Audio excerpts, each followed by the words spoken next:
Hey, what's up, people? Piz out here, and I was having a discussion with my buddy Oliver the other day on Facebook, and we were talking about music, and he had mentioned that he had heard me talking about Alice in Chains somewhere, and either he really hadn't listened to Alice in Chains before in the past, or he wasn't really totally aware of them in the past, but he went back and he listened to them based on my recommendation, and now he loves Alice in Chains, which I think is awesome because Alice in Chains was one of the bands that was just very, very important to me growing up. They're still very important to me now. Of course, things have obviously changed with Alice in Chains quite a bit over the years. Their frontman, Lane Staley, passed away. They've got a new frontman, and it's just not the same. It's not the same Alice in Chains to me, but I digress. The conversation with Oliver really got me thinking about the music that has impacted my life the most. And I did a video talking about the movies that had impacted my life the most. So it only seemed fitting that I would do a video talking about the music that had impacted my life the most, because music has been just as important to me as movies, really. So that's why I'm doing this video, to talk to you guys about the music that really impacted my life. And I was born in 1980, but for some reason 1987 seems like a very significant year for me. I'm not sure why. I think maybe that was the year that I just sort of became self-aware. I just sort of became aware of the world really around me in a way that I hadn't been before. That's also a very significant year in rock history, because that's the same year that Guns N' Roses released Appetite for Destruction. And I can remember, I listened to music before that, and I watched videos on MTV before that, but none of it really clicked with me. You know, we had an old beaten up jalopy of a car back in the day that played 8 tracks. And my mother would listen to 8 tracks of like the Eagles and Dire Straits and Journey and stuff like that. But none of that really connected with me. None of that really clicked with me. And all the music that I'd really heard up to that point really didn't click to me. When I heard and I saw the video for Guns N' Roses' Welcome to the Jungle, something clicked. Something connected. I don't know what it was. It was the sound. It was the look. It was the message, I guess. I don't know. All of it together was like, this is for me. This is for me. And I remember I traded like some baseball cards or football cards, I don't remember, some sports cards, as I was a collector of sports cards back in the day, to a friend of mine for the Guns N' Roses Appetite for Destruction tape. And then I proceeded to just absolutely wear that tape out, because that was just, I don't know, again, it was that sort of awakening of, okay, this is what I like musically. It's heavy, it's kind of dark, it's aggressive, it's a little dirty. It had all those elements that I really seemed to like, and I loved that record. I loved Guns N' Roses. I followed them into the early 90s, into the Use Your Illusions records, and when they were just arguably, the biggest band in the world. Them and Metallica were the biggest bands in the world. And I used to argue all the time. I had a friend of mine who was a Metallica fan, who I found out later he was just a Metallica Black Album and everything thereafter fan. Once I sort of got into Metallica more and I went back into their past, and I was listening to Master Puppets and And Justice for All, and then you listen to the Black Album, there's definitely a shift there, where I think I prefer the pre-Black Album Metallica to the post-Black Album Metallica. And nothing against the Black Album or the post-Black Album Metallica. I just like the pre-stuff. But yeah, we used to argue all the time about Metallica versus Guns N' Roses. And of course they went on that tour together that turned into just kind of a nightmare. Yeah, Guns N' Roses was probably the first band that really hit home for me, that I connected with, that, I was like, okay, this is what I like. I like hard, heavy, aggressive music. But I can't not talk about the 80s without also talking about Mötley Crüe, which, again, somehow, some way, I think probably through a friend at school, I don't remember if I bought or traded, I mean, who knows, way back then, But I got the Dr. Feelgood tape from this kid at school. And I loved Mötley Crüe for kind of different reasons than I liked Guns N' Roses. Mötley Crüe was, yeah, they're heavy, they're kind of hard, but their music was all about sex, drugs, and rock and roll. It was all about partying and having a good time, decadence, debauchery, depravity, and even being a little kid, I recognized these guys are pretty wild. These guys are living a really fast life, a really fast lifestyle.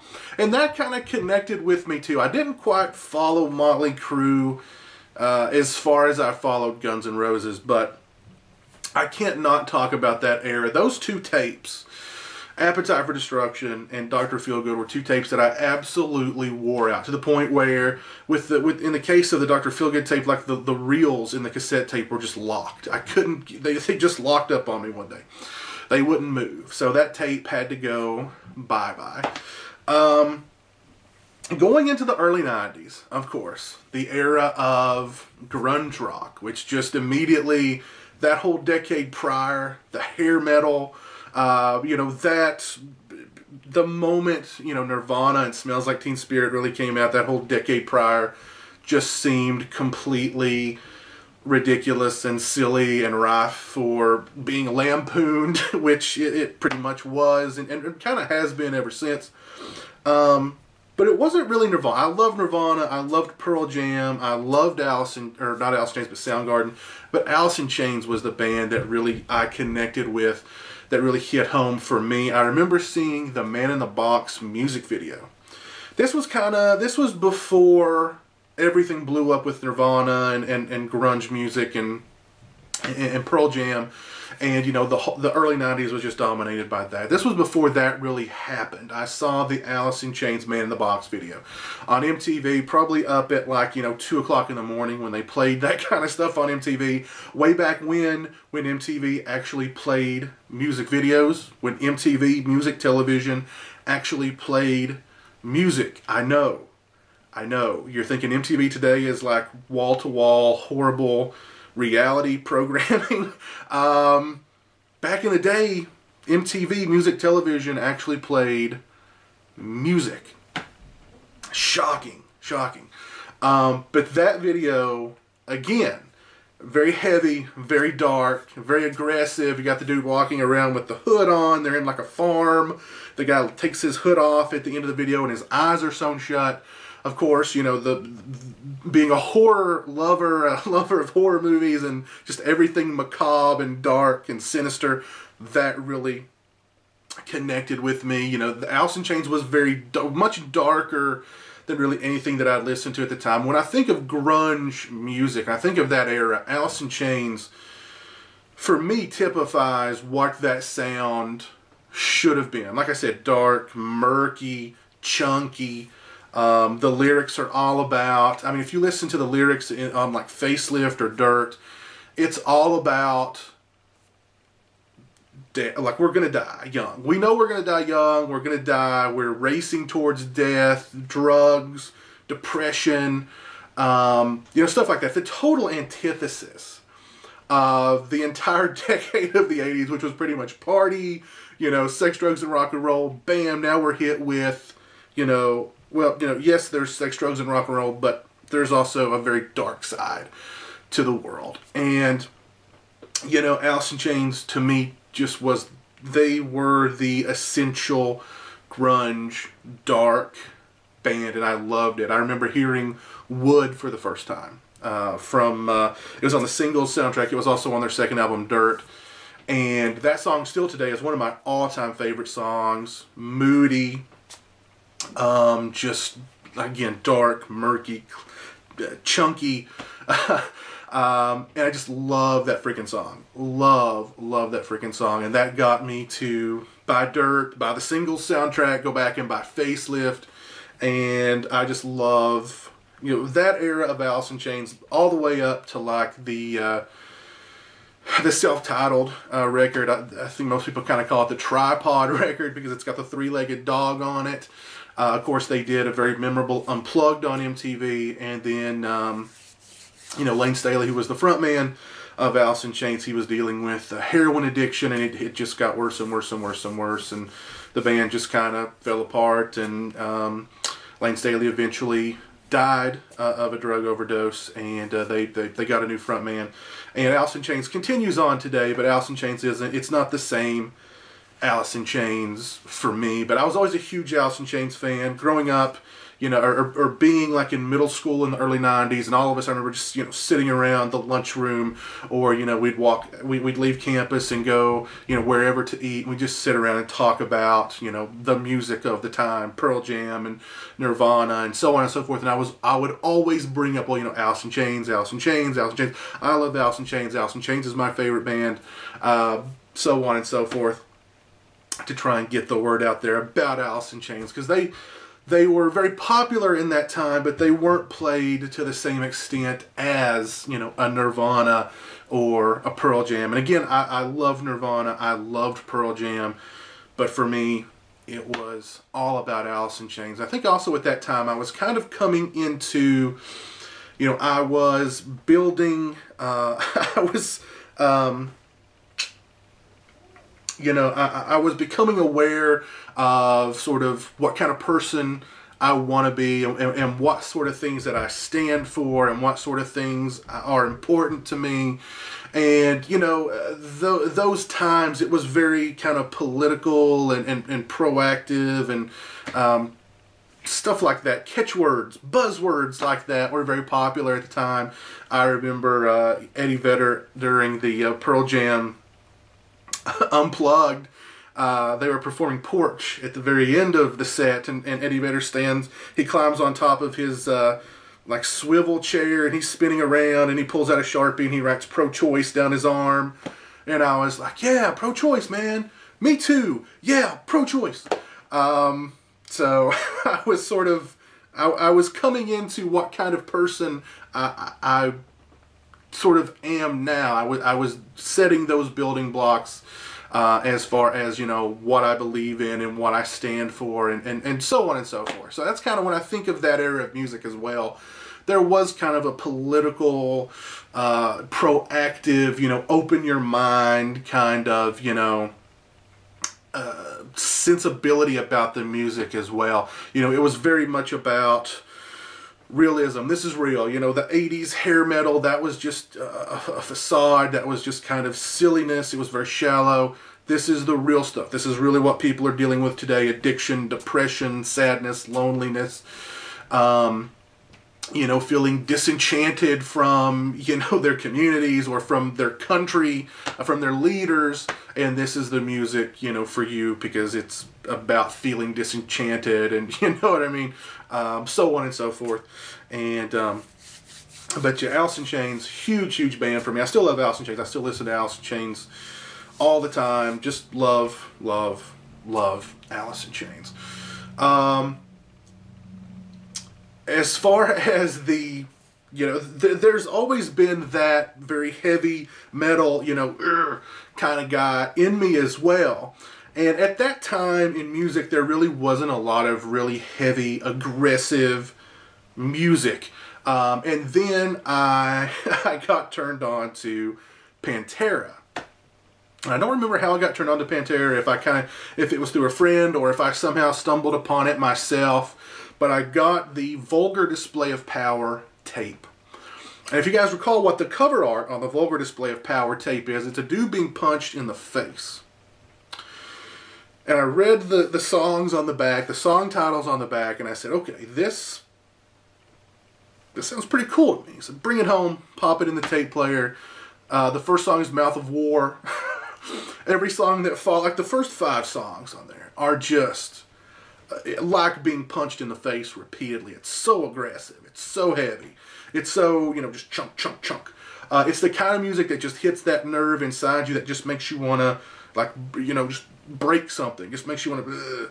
But there's also been something about Pantera music in particular that when I listen to it, it just puts a big smile on my face. And I'm sure that's not what they had intended when they were writing those songs. I'm sure when they were writing those songs and recording those songs in the studio, they weren't thinking, this is going to put a lot of smiles on people's faces.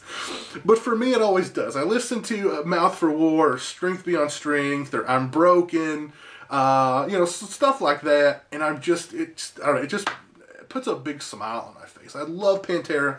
I've got Pantera's Far Beyond Driven in the car now, and I've been listening to it for weeks, and it just doesn't get old. But Vulgar Display of Power, of course, from there I moved on to Far Beyond Driven, and every song on Far Beyond Driven to me is just awesome. Totally heavy, totally aggressive. The music is so tight, the music is so heavy. Phil Anselmo's voice, his vocals, his lyrics, I don't know. It was like the metal gods or the rock gods just said, you know what I mean? I don't know. It's like a perfect ensemble. It all just kind of fit together perfectly. Musically, it just fit together. It was so tight. And then you put Phil Anselmo in there as the frontman on vocals, and his vocal style and his lyrics. It all just came together so perfectly. His growl, the bulldog thing. Just amazing. I love Pantera. And Pantera really, in that era, was the only really heavy, aggressive metal band. And Far Beyond Driven was #1 on the Billboard Top 200 charts, which I think blew everybody away. I followed Pantera up to The Great Southern Trendkill, which I also really liked that record as well. Then beyond that, I kind of lost track with them. They put out Reinventing the Steel, which I didn't get back in the day, and then they broke up. Of course, if you guys saw the Pantera Behind the Music on VH1, which is an excellent Behind the Music, which if you haven't seen that, definitely go check it out. There was a lot of issues within the band. Of course, Dimebag Darrell was murdered on stage.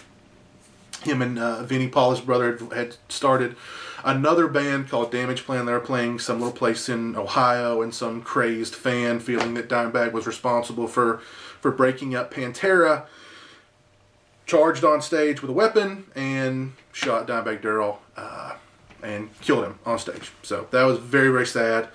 And but their music lives on. Their music is amazing. Their music is amazing. I love it to death. Also, around the late 90s was the time of, the sort of what they called nu metal, the rap metal sort of came in. And I really liked Korn's first record, their self-titled record. I remember a friend of mine had it on tape, and we were listening to it in his car. And I'd never heard anything. It was a sound like I'd never heard before, just overall. But I'd never heard anything as hard and as aggressive musically, yet so emotionally distraught and just emotional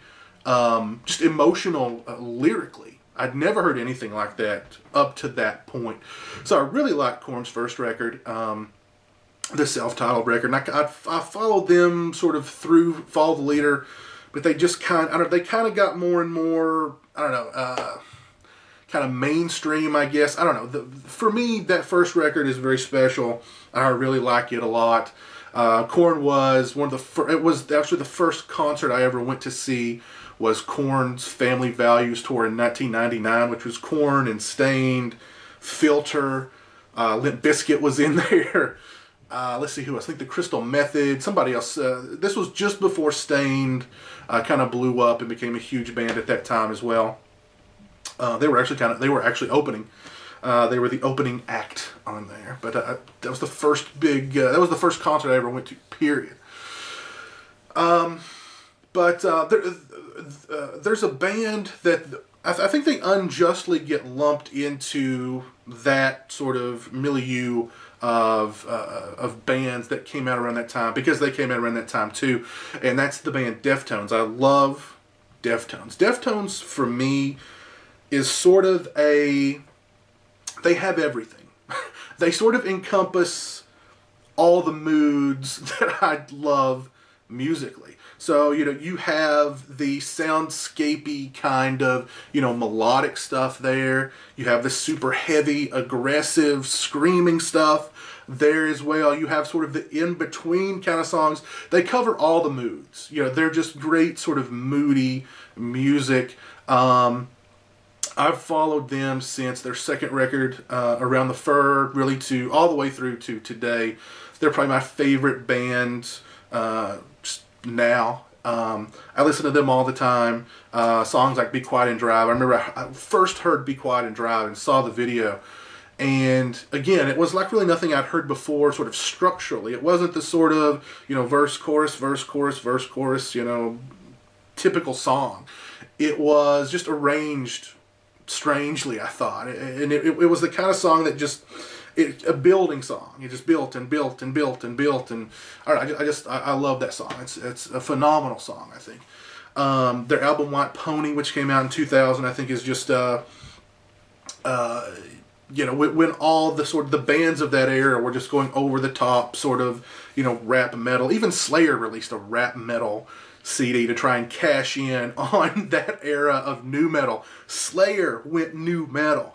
And Deftones, I think, to say, no, we're not that. They took a complete left turn, and White Pony was just this soundscape sort of, just an amazing record. Again, that's the record that I think, if you're going to listen to Deftones, you want to sort of, to break into Deftones, that's the record to listen to, because there's all the moods are on there. You've got the soundscapey stuff, you've got the super heavy aggressive stuff, you've got the kind of in the middle kind of stuff. But yeah, I just love them. I think musically, sonically, they're very complex. I love the lyrics from Chino Marino's, the front man, the songwriter. I don't know, just love Deftones. Love Deftones. There's a lot of other bands that I listen to. I feel like I have very eclectic musical tastes. I love My Bloody Valentine, which of course is just one of the biggest sort of critical darling bands ever. Their album Loveless is like, if you want to be a credible rock journalist, Loveless has got to be in your top 5 records of all time, period, or you're just not part of the club. And I totally understand why that record is, it's like a druggy, trippy, weird dream. It's a great record. I love that record. They recently, I think a couple of years ago, they released a new record, the first one in many, many years, which I also liked a lot. But I love My Bloody Valentine. I love a lot of shoegazy stuff like Ride, stuff like the Catherine Wheel is great. I love bands. I love the band Afghan Wigs, which they're. They had some great records. Gentleman is a great record from Afghan Wigs. If you've not heard anything from Afghan Wigs, check them out. The frontman from Afghan Wigs, Greg Dooley, went on to form a band called the Twilight Singers, which is also pretty good. Trying to think what's their... I think it's their second record. I don't remember what it's called, but there's a black and white image of a palm tree on the cover. Check it out. Great music there. Yeah, I think I have pretty eclectic musical taste. I listen to a lot of music, but but when I go back to the well, I go back to those, I go back to bands like Pantera, I go back to bands like Deftones, I go back to bands like Alice in Chains with, on the side, some My Bloody Valentine thrown in, or maybe some TV on the radio thrown in, or, just whatever I'm kind of feeling. I feel like I'm a moody person, so I like moody music that just sort of fits, whatever mood I'm in. So yeah, I hope you guys have enjoyed this video. I've gone on for almost 25 minutes talking about the music that has impacted my life. Thank you so much for sticking with me. I really appreciate it. Please leave in the comment section below. Share with me some of the music, the bands, the artists, the songs, whatever, that have impacted your life. If you like any of the artists that I've mentioned, please let me know what you think of them in the comment section below as well. If you haven't heard of any of those artists, definitely go check them out. Let me know what you think of them, and let me know in the comment section below. So anyway, until next time, hope you guys enjoyed. Take it easy. Peace.